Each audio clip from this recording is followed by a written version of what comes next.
Finally family के साथ एक बीच डे प्लान हो गया, इतने हसीन मौसम में और इतनी ठंड में कि मेरा सच बताऊँ वहाँ से वापस आने का दिल ही नहीं चाह रहा था कि मैं वहाँ से वापस भी आऊँ। इतना हसीन मौसम होना था और इतना प्यारा समंदर कि मेरा तो दिल ही आ गया देख के।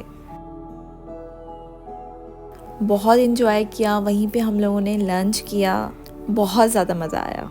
ऐसी जगह जाके ना बंदे का माइंड जो होता है वो फ्रेश हो जाते हो, आप रिलैक्स हो जाते हो, आपकी जितनी भी टेंशन्स होती हैं ना लाइफ की वो आप सब कुछ भूल जाते हो।